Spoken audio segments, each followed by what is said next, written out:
society. Okay, let's talk about vision then. You're now a leadership candidate, and some are taking issue with the fact that we're not seeing any policy from you. And you made an announcement on that front today, calling it a grassroots guarantee. Can you explain that to us? Sure. So first of all, I have talked policy for a year. I've taken questions every day, over 700 events, hundreds of interviews, literally responded to thousands of questions on just about every policy issue with my own views. But here's the deal. We're starting a new party from scratch. I want to get the Democratic horse in front of the policy cart. One of the reasons the PC's fractured into two was because of an arrogant style of leadership that told people what to think rather than listening to them. So I'm proposing a grassroots democratic policy development process where the members of the United Conservative Party will, through several months leading up to our founding convention, develop the basic policy direction. And then the leader takes it from there, works with the caucus, and turns it into a platform for the next election. But that leader will be bound by the membership's decisions on policy? Essentially, yes. That'll be the general direction. Now, obviously, if we become government, the Premier has to act on behalf of for the interests of the entire province. But in terms of party policy, let the members decide it.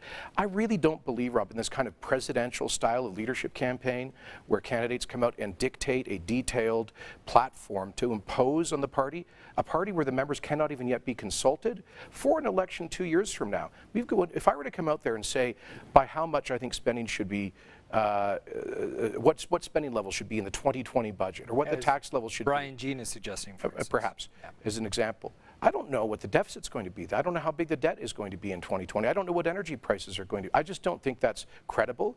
And fundamentally, I believe that this should be a grassroots-driven party to prevent the gap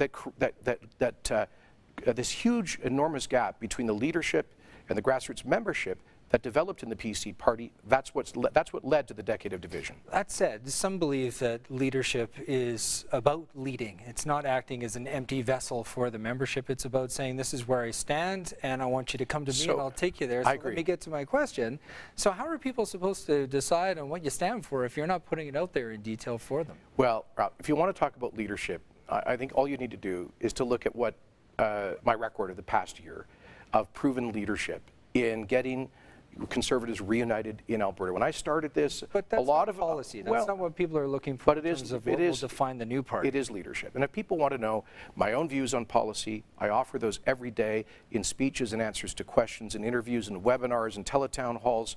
I want to repeal the carbon tax. I want to balance the budget. I want to defend school choice.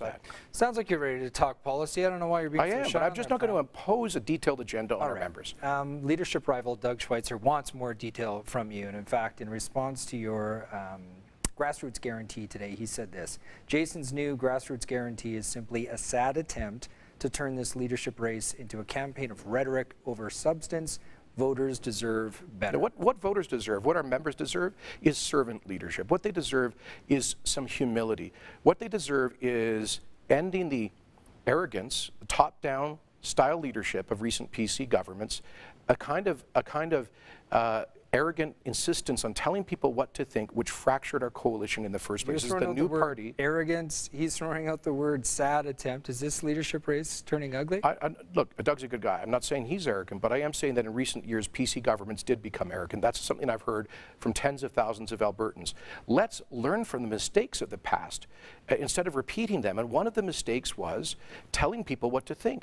How about we just give, I know you folks in the media, understandably, you want us to come out with a full spectrum of policies immediately, and I get that. We think voters deserve it. And we will in a platform for the next election.